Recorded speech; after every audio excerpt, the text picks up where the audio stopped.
Hello dear student, तो कैसे हो आप सब लोग। आई होप कि सब अच्छे हैं, मजे मार रहे हैं और पढ़ाई कर रहे हैं। हाँ, पढ़ाई में कोई दिक्कत नहीं आनी चाहिए। यदि कोई दिक्कत आ रही है गणित में तो मुझे बेशक कमेंट जरूर करना। और हाँ, आज काफी समय बाद मैं आपके सामने इस तरह हाजिर हुआ हूं। उसकी दो वजह, पहला आपका प्यार और दूसरा आपका बड़प्पन, है ना। सब कुछ तो आप ही हो मेरे लिए। देखो हुआ क्या, बेसिकली मैंने पेन टैब लिया था स्टडी टीचिंग के लिए। तो उसमें क्या हुआ कि मैं तो दिखता हूं छोटा सा और वीडियो दिखता है बड़ा। तो बच्चों का कमेंट आया कि सर आपसे जो एंगेजमेंट हमारा है वो प्रॉपरली नहीं हो पा रहा, और आपके जो वीडियोस हैं हम आपको देखकर ज्यादा जो है अच्छी तरह समझ पाते हैं। तो ठीक है, तो बस बच्चों का प्यार और काफी लोगों का मुझे सजेशन यही रहा कि दीपक सर आपका जो सुटेबल बैठता है वो व्हाइट बोर्ड पर ही बैठता है, यानी कि आप फुल वीडियो जो बनाते हो उसी में ही हम सेटिस्फाइड हैं। तो ठीक है, मैंने आज के बाद वो जो पेंटे वाला सिस्टम था वो बंद कर दिया बंद, और अब हम स्टार्ट करने वाले हैं चैप्टर 5। आज से स्टार्ट करेंगे, जिसका नाम है समांतर श्रेणी, चैप्टर नंबर 5। तो जो भी बच्चा मेरा वीडियो पहली बार देख रहा है, मेरे जाके पुराने वाले वीडियो चेकआउट करो। अच्छे लगे तो सब्सक्राइब कर देना, नहीं अच्छा लगे कोई बात नहीं, पर हाँ जाने से पहले सजेशन जरूर देना कि सर आपको क्या अपडेट और फिर क्या चेंज करना चाहिए।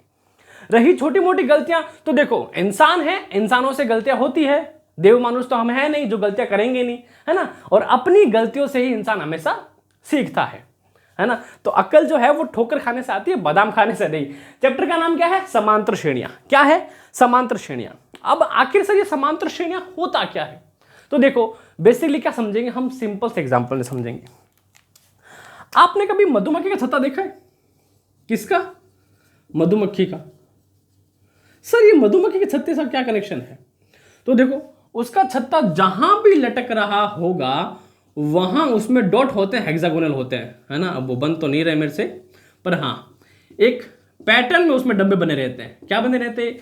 एक पैटर्न में बने रहते हैं, है ना। हर एक डब्बा जो होगा वो दूसरे के पैरेलल होता है, हर डब्बा दूसरे के पैरेलल होता है। एक तो ये हो गया। पाइनएप्पल देखा है? पाइनएप्पल जिसको अनानास भी बोलते हैं, है ना। वो ऐसा होता है फ्रूट, उसके ऊपर दो ऐसे लगे रहते हैं पकड़ियां, और वहां भी उसके ऊपर भी ऐसा एक पैटर्न बना रहता है ना। वो भी क्या होते हैं? समांतर होते हैं बक्से। सूरजमुखी देखा आपने? सूरजमुखी का फूल, है ना। फूल में जो पंखुड़ियां होती हैं वो भी क्या होती है? एक जैसी होती है। क्या होती है? एक जैसी होती है। क्या होती है? वो समांतर होती है सर, वो भी, है ना। तो ये सब जो चीजें हैं वो सारे एक पैटर्न फॉलो कर रहे हैं। ध्यान से सुनिएगा मेरी बात। ये सब जो चीजें हैं वो क्या कर रहे हैं? एक पैटर्न फॉलो कर रहे हैं, और यही पैटर्न क्या हो है? कंटिन्यू कर चलता रहता है। यूं नहीं कि सिर्फ एक जगह पैटर्न फॉलो कर रहा है। अगर यहां इस डब्बे में एक पैटर्न फॉलो हो रहा है तो दूसरे वालों में भी वही पैटर्न फॉलो होगा, ठीक है। अगर अनानास में एक डब्बे पे पैटर्न है तो पूरे अनानास में वही पैटर्न होगा। सूरजमुखी पत्ते का अगर साइज ये है, फूल पंखुड़ी का, तो पूरे पैटर्न ये वो उसका जैसा होगा वो बिल्कुल सेम होगा। अब बात आते हैं अपने चैप्टर पर। तो देखो जिस तरह हमने प्रकृति में इन चीजों को देखा कि सबका पैटर्न समान होता है, उसी तरह समांतर श्रेणी जो है उसका पैटर्न भी समान होता है। जिस तरह चीजों का अलग अलग है तो हो सकता है अलग जो पंक्ति है उसका पैटर्न अलग हो, पर जिस पैटर्न में वो स्टार्टिंग से होगा उसी पैटर्न को वो फॉलो करेगा। एग्जाम्पल के तौर पर जैसे कि देखो पहला एग्जाम्पल क्या लिया मैंने लिया एग्जाम्पल नंबर 4 कि सर कोई रीना है ना। रीना नाम की लड़की है, उसने एक जॉब के अंदर आवेदन किया। क्या किया? एक जॉब के अंदर आवेदन किया और उसका सिलेक्शन हो गया। क्या हो गया? चयन हो गया। क्या हो गया? चयन हो गया। और उसका जो मासिक वेतन था, किसका? रीना का जो मासिक वेतन था वो 8,000 रुपये प्रति माह क्या हुआ? तय हुआ। क्या हुआ? 8,000 रुपये प्रति माह जो है वो तय किया गया। किसका? रीना का वेतन। किसका? रीना का, है ना। उसने एक आवेदन किया था और उसकी जॉब लग गई, सिलेक्शन हो गया उसका, तो 8,000 रुपये प्रति माह उसका वेतन तय हुआ, ठीक है। और जो वेतन सरकार थी, जो गवर्नमेंट थी, उसने बोला कि हम क्या करेंगे, क्योंकि सरकारी नौकरी लगी इस भाई साहब की, है ना, बहन जी की क्या लगी है? सरकारी जॉब लगी है। उन्होंने बोला कि प्रत्येक वर्ष क्या करेंगे? प्रत्येक वर्ष हम आपकी जो सैलरी है वो 500 रुपए बढ़ा देंगे। क्या करेंगे कि सर प्रत्येक वर्ष 500 रुपए बढ़ा देंगे। किसके? रीना के। यानी अगर मुझसे पूछा जाए कि सर जो रीना है उसकी प्रथम वर्ष क्या सैलरी होगी, क्या होगी, जो प्रथम वर्ष सैलरी होगी वो क्या होगी, तो मैंने बता दिया कि कितने में चयन हुआ था इसका, 8,000 रुपए प्रति माह। तो प्रथम वर्ष की उसकी जो मासिक वेतन होगा, वार्षिक वेतन होगा, वो होगा 8,000 रुपए। कितना होगा? 8,000 रुपए। और यही मुझसे पूछ लिया कि सर रीना का जो है वो दूसरे वर्ष कितने, दूसरे वर्ष उसकी जो वेतन है उसका वो कितना हो जाएगा। तो बस मुझे पता है कि बोला 8,000 तो प्रति माह फिक्स करेंगे और उसके अलावा प्रत्येक वर्ष हम 500 रुपए बढ़ा देंगे। तो कितने हो जाएंगे दूसरे वर्ष? 8,500 रुपए उसकी मासिक सैलरी हो जाएगी, यानी मासिक वेतन हो जाएगा। किसका? अरे सर रीना का। अभी तो आपने बताया, समझ रहे हो है ना। क्या बोला गवर्नमेंट ने कि हम प्रत्येक वर्ष 500 रुपए बढ़ा देंगे। तो प्रथम सा वर्ष कितनी होगी? 8,000 रुपए। दूसरे वर्ष कितनी होगी? 8,000 प्लस 500, 8,500 रुपए। फिर बोला कोई बात नहीं, तीसरे वर्ष कितनी होगी सर? तीसरे वर्ष सैलरी की बात करें तो देखो क्या होगा, जो सैलरी उसको मिल रही है ना, कितनी मिल रही है कि सर दूसरे वर्ष से 8,500 मिल रही है। तो ठीक है, 8,500 ये हो गई प्लस 500 रुपए फिर बढ़ा दी। कितने हो गए सर? 9,000 रुपए मासिक वेतन हो गया। किसका हो गया? रीना का हो गया। अरे यार तो कितनी शानदार गवर्नमेंट जॉब है। कितना हो गया? 9,000 हो गया। तो सर अगर तीसरे वर्ष इसका वेतन 9,000 रुपए, तो मुझे बताओ कि चौथे वर्ष जो है वो रीना का वेतन कितना हो जाएगा? अरे सिंपल सा है, कितना था तीसरे महीने? 9,000 था, 500 रुपए फिर बढ़ा दिया, कितने हो गए? 9,500 रुपए मासिक वेतन हो गया। कौन सा? चौथे वर्ष तक आते आते। और फिर बोले सर 5वें वर्ष, क्या बोला? 5वें वर्ष वेतन कितना हो जाएगा कि सर 9,500 है प्लस 500 और बढ़ जाएगा, 10,000 रुपए हो जाएगा मासिक वेतन। किसका? रीना का। तो हमने क्या देखा? हमने देखा यहां समांतर श्रेणी। कैसे सर? क्योंकि देखो हर वर्ष 500 रुपए की क्या हो रही है? बढ़ोतरी होती है। क्या हो रही है? बढ़ोतरी हो रही है। किसके? रीना के वेतन में। किसमें? रीना के वेतन में प्रत्येक वर्ष 500 रुपए की बढ़ोतरी हो रही है। तो ये क्या फॉलो कर रहा है सर? एक पैटर्न फॉलो कर रहा है। कैसे? 500 रुपए बढ़े, फिर 500 बढ़े, फिर 500 बढ़े, फिर 500 बढ़े। ये बन गई आपकी एपी। समांतर श्रेणी में जो एक पंक्ति बनती है, एक श्रृंखला बनती है, उसको हम एपी बोलते हैं। क्या बोलते हैं? एपी बोलते हैं सर। अब एपी की फुल फॉर्म क्या हो गई सर? Arithmetic progress. क्या हो गई? अरिथमेटिक प्रोग्रेस हो गई। ठीक है, इसको बोलते हैं एपी। और इसी के माध्यम से मैं अगर आपको बताऊं कि देखो हमने एक पैटर्न फॉलो किया, अगर इस पैटर्न को मैं सीधा लिखूं तो क्या लिखूंगा कि देखो एपी बनी मेरी, क्या बनी कि 8,000, 8,500, 9,000, 9,500, 10,000, 10,500, 11,000 बनी ना। क्या बनी? एक पूरी एपी बन गई सर। क्या बन गई? एपी। इसको हम एपी कहते हैं। और साथ ही साथ एपी का जो पहला पद होता है, ध्यान से सुनिएगा, एपी का जो पहला पद होता है उसको बोलते हैं हम A1, दूसरे पद को बोलते हैं A2, तीसरे पद को बोलते हैं A3, ऐसे ही A4, A5, A6, A7। और ऐसे करते करते जब एपी चलती रहती है तो अंतिम पद होता है वो होता है AN। और N मतलब क्या होता है? N वा पद होता है ना। जैसे क्या बोला, जैसे मैंने बोला ना कि A क्या हो गया? एपी को डिनोट करता है और 1 उसकी संख्या, वैसे ही A एपी को डिनोट करेगा। A मतलब उस पद की संख्या जो कि N से नंबर, है ना, एन से डिनोट करते हैं तो एनवा पद हो गया। यानी ये कोई एपी है जो कंटिन्यू आगे चल रही है और पहुंचते पहुंचते अंतिम तक पहुंच गई या फिर किसी भी नंबर तक पहुंच गई तो वो पद क्या कहलाएगा, ए एन पद कहलाएगा, यानी एनवा पद। तो ये आपको ध्यान रखना, क्योंकि आपसे पूछा जाएगा कि यदि कोई एपी इस पैटर्न में फॉलो करे तो उसका एनवा पद ज्ञात करो या फिर ए 10 ज्ञात करो। क्या होगा, ए यहां 10 आ जाएगा कि 10वां पद ज्ञात करो, तो ए की एन की जगह 10 लिखना है हमें। यहां तक समझ में आया, ठीक है, A1 A2 समझे। इसके बाद अब देखा कि हमने सर एक फिक्स पैटर्न फॉलो कर रहा था, क्या जुड़ रहा था, प्रत्येक वर्ष 500 रुपए की बढ़ोतरी हो रही थी। क्या हो रही थी बच्चों, 500 रुपए की। दिखने को छोटा है बट प्रत्येक वर्ष क्या कर रहा है, बढ़ता जा रहा है, बढ़ रहा नहीं बढ़ रहा। तो जो ये 500 है वो क्या है, सबका अंतर है, बढ़ रहा है। इसी अंतर को हम बोलते हैं सार्व अंतर। क्या बोलते हैं, इसको बोलते हैं हम सार्व अंतर। क्या बोलते हैं बच्चों, सार्व अंतर। और सार्व अंतर को हम लिखते हैं डी से। किससे लिखते हैं, डी से। ये लो, एक तरह से फॉर्मूला बन गया डी के लिए। डी क्या होता है, सार्व अंतर। जैसे कि मैंने बोला कि मैंने एक एपी दे रखी है, ये एपी है और इसका मेरे को डी ज्ञात करना है।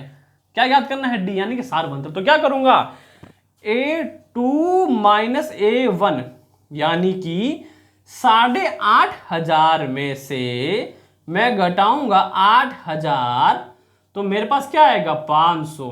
तो 500 क्या हो जाएगा, वो हो जाएगा इस डी की वैल्यू हो जाएगी, यानी सार्व अंतर कितना हो जाएगा, 500 रुपए। कि यदि मेरे पास कोई भी संख्या है, यानी मुझे A1 दे दो, एक का पहला पद दे दो और मुझे दे दो सार्व अंतर यानी डी की वैल्यू दे दो, तो मैं पूरी की पूरी एपी चुटकियों में बना दूंगा। तो बस यही है एपी, सिंपल सी। अब इसके लिए कुछ और एग्जांपल आपको बताते हैं।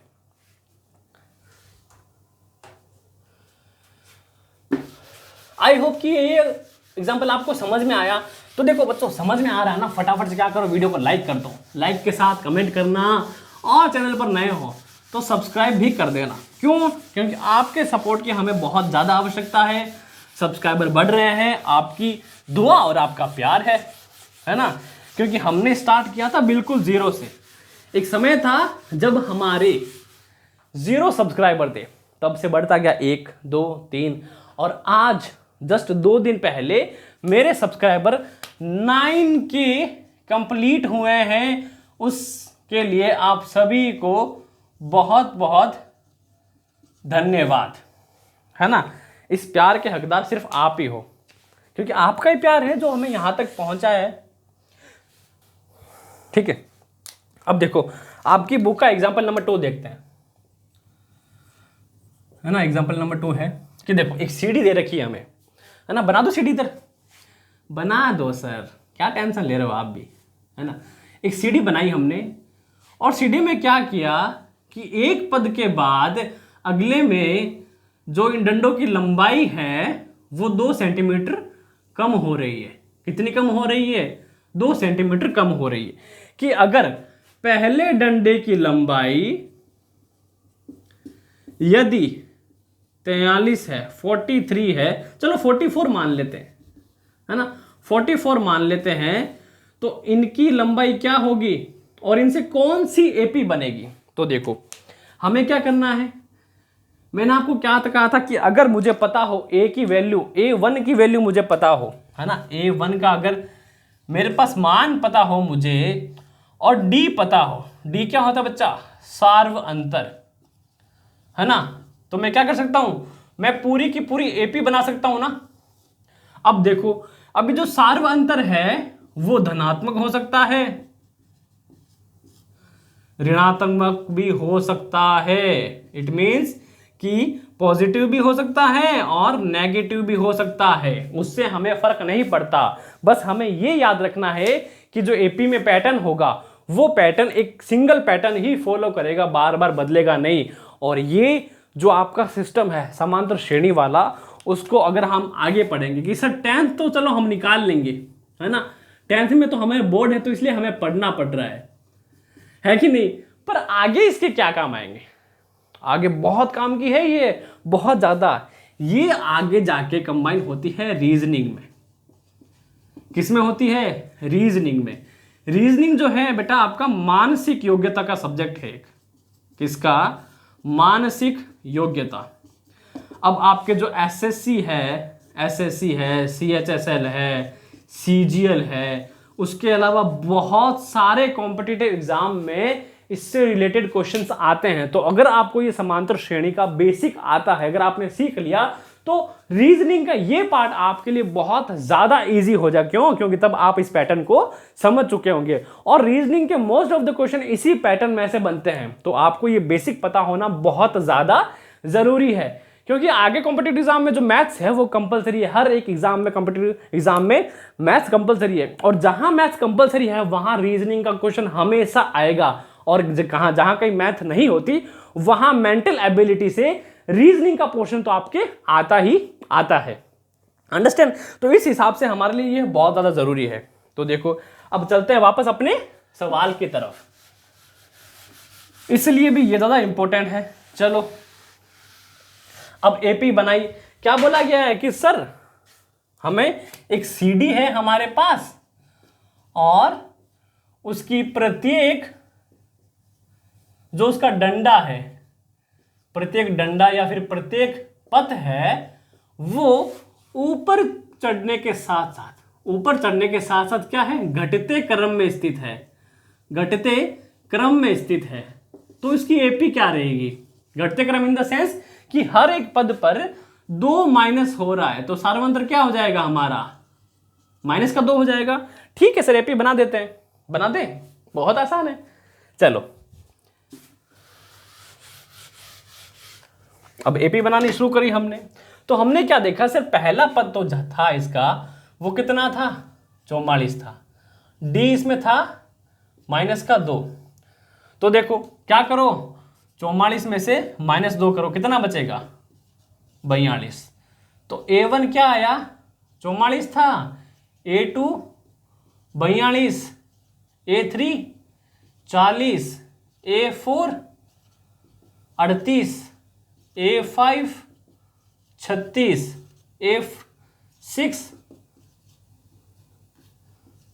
34, A7 32। ऐसे करके हमारी क्या बन गई? एपी बन गई। लिखेंगे कैसे एपी को? अरे बिल्कुल जैसे हमेशा लिखते हैं सर। क्या लिखेंगे? 44, 42, 40, 38, 36, 34, 32। क्या बन गई? ये एपी बन गई। और जब हम देखेंगे कि प्रत्येक पद पर कितना हो रहा है, सर 2 की कमी हो रही है, यानी कि अगर ये 42 है, अगर हमारा पहला पद 42 है, 44 है, तो क्या हो जाएगा? 42, 40, 38, 36, 34, 32 और ये 30। और अंतिम तक पहुंचते पहुंचते इसकी जो लंबाई हो जाएगी डंडे की, वो कितनी हो जाएगी? 30 सेंटीमीटर में। अगर इसकी जो वैल्यू है वो सेंटीमीटर में है, तो क्या पहुंच जाएगी? 30 सेंटीमीटर आखिर तक इसकी वैल्यू पहुंच जाएगी। ठीक है, तो ये हमारी क्या बन गई बच्चों? ये एक एपी बन गई, जिसका सार्वंत्र कितना था? डी है, बता चुका मैं। और ऐसे करते करते अगर आपको याद करना हो तो एनवा पद ही आ जाएगा, यानी एन जो पद है आपका, एनवा पद भी आप निकाल सकते हो। और हमसे यही पूछा जाएगा, एनवे पद का मान ज्ञात करो, एनवा पद कौन सा है और ये पर्टिकुलर पद कौन सा है, या फिर कोई नंबर दे देंगे कि बताओ ये कौन सा पद है, यदि उस पद की संख्या ही है तो पद कौन सा है। ऐसे करके याद करना है। जो फॉर्मूले होंगे वो मैं आपको जब हम एक्सरसाइज स्टार्ट करवाएंगे, एक्सरसाइज के साथ ही करवाऊंगा, ताकि आपको क्वेश्चन का पैटर्न और क्वेश्चन दोनों पता हो। देखो एनसीईआरटी बुक तो अच्छी है, पढ़ने के लिए बहुत अच्छी है, बट इसमें क्या होता है, मैथ्स की बुक में बताता हूँ आपको, एग्जाम्पल जो होते हैं हमेशा आने वाली प्रश्नावली से थोड़ा सा अलग होते हैं। तो इसलिए बेटर रहेगा कि हम एग्जाम्पल को और एक्सरसाइज को आपस में कनेक्ट थोड़ा कम ही करें, है ना। दोनों का तरीका जो है, वो टाइप जो है वो अलग अलग है। इसलिए जब हम एक्सरसाइज स्टार्ट करेंगे तभी बेटर रहेगा सबसे ऑप्शन कि हम क्या करें, फॉर्मूलों को उनके साथ अप्लाई करें, है ना। ये तो एग्जाम्पल सिर्फ समझने के लिए है। Got it? ओके, सो अगला एग्जाम्पल देखते हैं। आज का जो वीडियो होगा वो कंप्लीट इंट्रोडक्शन होगा समांतर श्रेणी में, है ना। जिस किसी बच्चे को समांतर श्रेणी में डाउट है, समझ में नहीं आ रहा, तो वो वीडियो ये पूरा जरूर देखें। और जिन बच्चों को आपको लगता है समझ में नहीं आती, उनको शेयर जरूर करें। और यदि फिर भी कोई डाउट है तो मुझे आप कमेंट सेक्शन में बता सकते हैं। तो कोशिश करूंगा मैं आपका अगले वीडियो में उस डाउट को फ्री कर दूं। चलिए करते हैं अगला एग्जाम्पल। चलो एक सिंपल सा एग्जाम्पल लेते हैं एक और, है ना, कि देखो कोई बचत योजना है, कोई बचत योजना है जो गवर्नमेंट ने मुझे बताई सिर्फ स्पेशल मेरे लिए, कि दीपक सर आपको प्रथम वर्ष उस योजना के अंदर सिर्फ 100 रुपये जो है वो क्या करने हैं, जमा करने हैं। क्या करने हैं, जमा करने हैं। और प्रत्येक माह जो सरकार है वो आपको 20 रुपये देगी। किस पर देगी, बस वो देती रहेगी। आपको बस प्रथम बार में 100 रुपये जमा करने हैं और प्रत्येक माह सरकार आपको 20 रुपये देगी आपके इस योजना के अंदर। तो बताओ कि एक वर्ष में आपकी धनराशि वो उसकी एपी निकालो। ठीक है, तो एपी बनानी है हमें, तो कोई बात नहीं। देखो सबसे पहले मैंने कितने जमा कराए कि सर दीपक सर ने जमा करवा दिए 100 रुपये प्रथम वर्ष, यानी है ना, एक वर्ष में जमा कराए। और प्रत्येक माह यानी पहले माह कितने हो जाएगा, 100 रुपये तो मेरे थे पहले के, प्लस 20 रुपये सरकार देगी। ऐसे करते करते प्रत्येक, ये माह हो गया, कौन सा महीना है, दूसरे माह में कितने हो जाएंगे, ये हो गया 120। तो 120 प्लस 20 कितने हो गए, 140। फिर तीसरे महीने 140 प्लस 20 160 हो जाएंगे। फिर चौथे महीने 160 प्लस 20 कितने हो जाएंगे, 180। ठीक है, फिर चलो पांचवें महीने 180 प्लस 20 कितने हो जाएंगे, 200। छठे महीने 200 प्लस 20 कितने हो जाएंगे, 220। सातवें महीने 220 प्लस 20 240। ये सबसे आसान तरीका है एपी समझने का। क्या करने का, एपी समझने का। 9वें महीने में क्या हो जाएगा, 260 प्लस 20। ऐसे करते हमें जो है वो एक पैटर्न फॉलो करना है। क्या करना है, हर बार मैं 20 रुपये जोड़ रहा हूं प्रत्येक महीने। क्या कर रहा हूं मैं, प्रत्येक महीने 20 रुपये जोड़ रहा हूं इसके अंदर। जो क्या कर रही है मुझे, जो सरकार दे रही है। मुझे तो कितने भरने थे, 100 रुपये भरने थे। तो अगर मुझे देखूं कि है ना 12 महीने में पर सरकार 20 रुपये देगी, तो क्या हो जाएगा, 240 रुपये तो सरकार दे देगी और प्लस 100 रुपये कितने हो जाएंगे आपके, 340 हो जाएंगे। तो बस 340 तक आपको एपी बनाते रहना है। तो देखो आपकी एपी क्या बनेगी, वो यहां देखो एपी क्या बनेगी आपकी। सर ये तो आसान है बहुत। 100 120 140 160 180 200 हो जाएगा यहाँ। ऐसे करके आपकी एपी बन जाएगी, जिसका पहला पद A1 कहलाएगा और अंतिम पद AN कहलाएगा। ठीक है, और इनका जो सार्व अंतर होगा यानी D वो कितना होगा, 20। क्योंकि प्रत्येक महीने कौन दे रहा है मुझे 20 रुपये, सरकार दे रही है। तो क्या हो गया, बन गई एपी। तो बस यही एपी का बेसिक कॉन्सेप्ट है। समझ में आया ना, तो वीडियो को लाइक करो। नहीं समझ में आया अभी तक, कोई बात नहीं, फिर एक और एग्जांपल मैं आपको करवाऊंगा। ठीक है, चलिए अगला एग्जांपल देखते हैं।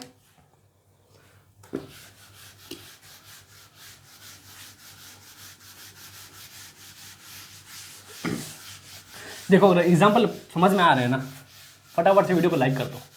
क्या कर दो, वीडियो को लाइक कर दो, कमेंट कर दो। देखो अगला एग्जांपल देखते हैं, है ना।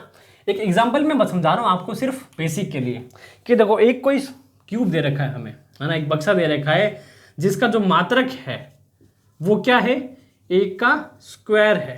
क्या है, 1 का स्क्वायर है। तो हमारे पास एक तरह से कहो ना कि इसका जो पैटर्न फॉलो होगा वो क्या होगा, स्क्वायर में होगा। यानी 1 का स्क्वायर क्या है, 1 है। साथ में हम ले लेते हैं, फिर से ले लिया हमने एक बक्सा और, वो क्या है, वो 2 का स्क्वायर है। क्या है, 2 का स्क्वायर है। तो जब हम अगला पैटर्न लेंगे हमारे पास क्या होगा, हमारे पास 3 का स्क्वायर होगा, क्या होगा, 3 का स्क्वायर कितना होगा, 9, यानी 1 2 3।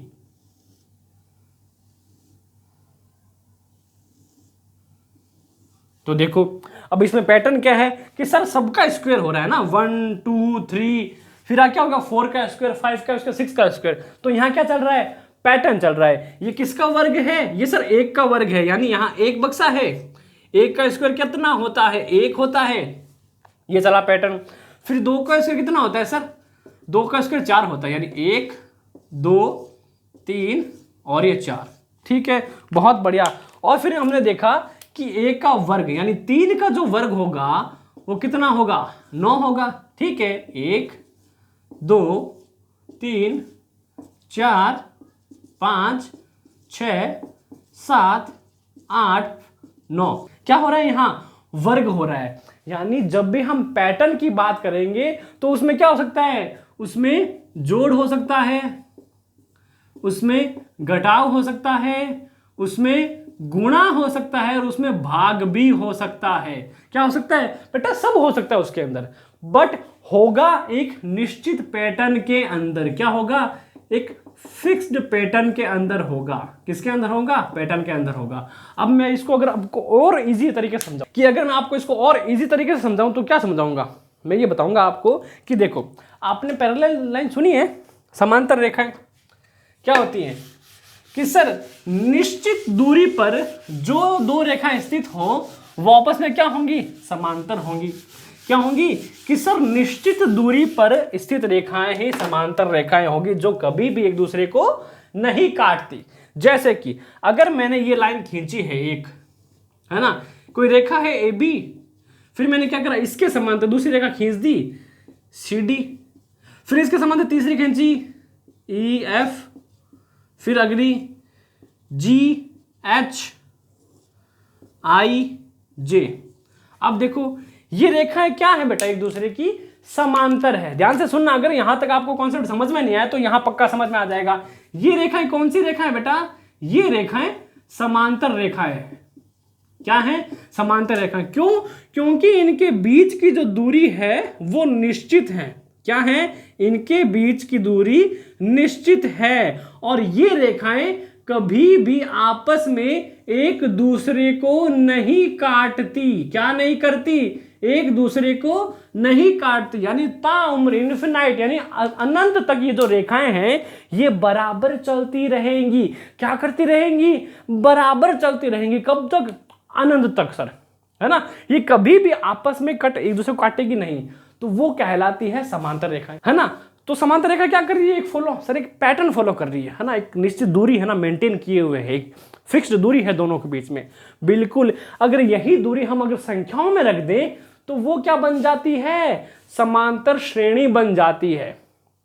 और इजी एग्जांपल लो इससे, तो देखो 2 का पहाड़ा देखा है आपने, जितने भी पहाड़े हैं, चलो जितने भी पहाड़े हैं वो क्या हैं, वो समांतर श्रेणियां हैं।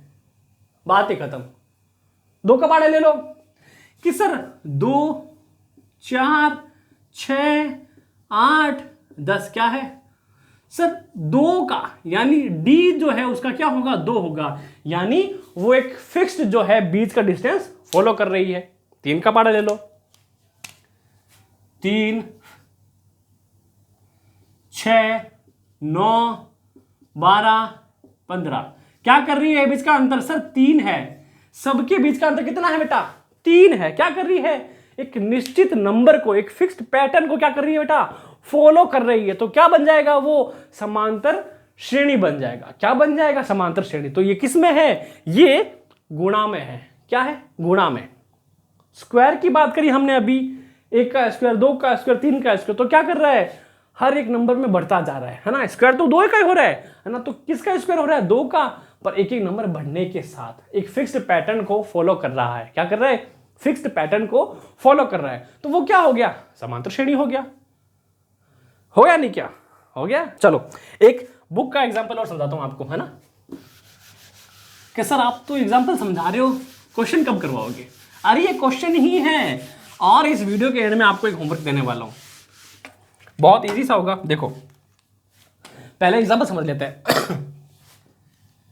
शकीला आंटी है ना, जो अपनी पुत्री जो है, पुत्री के प्रथम जन्मदिन पर 100 रुपए जो है वो गुल्लक में जमा करती है। क्या करती है? जमा करती है। कौन? शकीला। ठीक है। कब? प्रथम जन्म दिवस वर। जो कब आएगा? जो प्रथम वर्ष आएगा, जब उसकी पुत्री 1 साल की होगी। कितने साल की? 1। ठीक है। अब क्या हुआ कि सर उसके बाद दूसरी कंडीशन क्या है कि प्रत्येक अगले जन्मदिन पर, जन्मदिन दिवस पर या फिर वर्ष में एक बार, है ना, जन्मदिन वर्ष में एक बार ही तो आता है। ठीक है। तो क्या होगा? प्रत्येक अगले जन्मदिन पर 50 रुपए उसी गुल्लक में जमा करती है। क्या करती है? उसी गुल्लक में जमा करती है। कौन करती है? शकीला, है ना। तो क्या हुआ कि जो शकीला जो है वो अपनी पुत्री के पहले बर्थडे पर, है ना, जब वो 1 साल की हो जाती है, तब 100 रुपए गुल्लक में डालती है और उसके बाद दूसरे तीसरे जितने भी जन्मदिन आते हैं 50 रुपए गुल्लक में डालती है। तो मुझे ये बताओ कि उसके तीसरे, चौथे, पांचवें, छठे जन्मदिन पर क्रमशः राशि कितनी होती जाएगी? तो देखो सिंपल सा है। सिंपल सा कैसे है सर? बहुत इजी है। तो देखो प्रथम वर्ष में, यानी जो उसका फर्स्ट बर्थडे था, तो कितने रुपए हुए? 100 रुपए जमा हुए। ठीक है। तो जब उसका सेकंड बर्थडे आ गया, कितने हो गए? 100 रुपए प्लस ये, यानी 100 रुपए प्लस 50 रुपए जमा किए। 100 रुपए कौन से थे? पहले वाले, और 50 रुपए उसने अगले महीने जमा करे। कितने हो गए? 150 रुपए हो गए। कितने हो गए? 150 रुपए हो गए। ठीक है। और वही फिर थर्ड जन्मदिन पर 150 रुपए पहले वाले प्लस 50 रुपए फिर से डाले, तो कितने हो गए? 150 प्लस 50 कितने हो गए? 200 रुपए हो गए। ये 200 रुपए। और वहीं उसके फोर्थ बर्थडे पर 200 रुपए ये वाले और प्लस 50 रुपए उसने फिर से डाल दिए। कितने हो गए? 250 रुपए। तो क्या हो रहे हैं? प्रत्येक वर्ष 50 रुपए राशि बढ़ती जा रही है। क्या हो रही है? प्रत्येक वर्ष जो राशि में मुनाफा है, बढ़ोतरी है, वो कितनी हो रही है? 50 की हो रही है। कितनी हो रही है? 50 की। तो अगर बाई चांस मुझे डी का मान नहीं पता, क्या है? मुझे डी का मान नहीं पता, तो मैं कैसे निकालूंगा? क्या बताया था मैंने कि सर A2 माइनस A1। तो A2 क्या है यहां? A1 ये रहा और A2 ये रहा। तो क्या करो? A2 कितना है? 150 माइनस 100, कितना बचेगा? 50 रुपए। और यही पैटर्न पूरी एपी में फॉलो होगा। जैसे कि देखो क्या हो गया, मैंने बोला एक एपी है, उसका पैटर्न कैसे रहेगा? देखो A2 माइनस A3 बराबर A4 माइनस A3 बराबर A5 माइनस A4 बराबर A6 माइनस A5। तो ये पैटर्न एपी का चलता रहेगा। ज्यादा इस पे गौर करने की जरूरत नहीं है। आगे वाले नंबर से पीछे वाला नंबर क्या होएगा? माइनस हो जाएगा। तो यही एक एपी का जो पैटर्न है वो फॉलो करता है ना। तो एपी क्या? एक तरह का संख्याओं का वो समूह है। क्या है? संख्याओं को वो समूह है जिसमें एक फिक्स्ड पैटर्न को फॉलो किया जाता है, घटाने में, बढ़ाने में, गुणा करने में या फिर भाग करने में। वो कुछ भी हो सकता है। तो आज का जो वीडियो है, आई होप कि आपको समझ में आया होगा। मैंने एपी के बारे में समझाया, ये था एपी का इंट्रोडक्शन। नेक्स्ट क्लास से हम स्टार्ट कर देंगे एपी की एक्सरसाइज 5.1। तो अगर आपको पिछले किन्हीं सवालों में डाउट हैं तो मुझे कमेंट करके बताएं, मैं आपके लिए अगला वीडियो जरूर बनाऊंगा। तो और यहां तक देखने के लिए बहुत बहुत धन्यवाद। फिर मिलेंगे नए वीडियो में 5.1 के साथ। तब तक stay tune on this YouTube channel. Thank you so much for watching.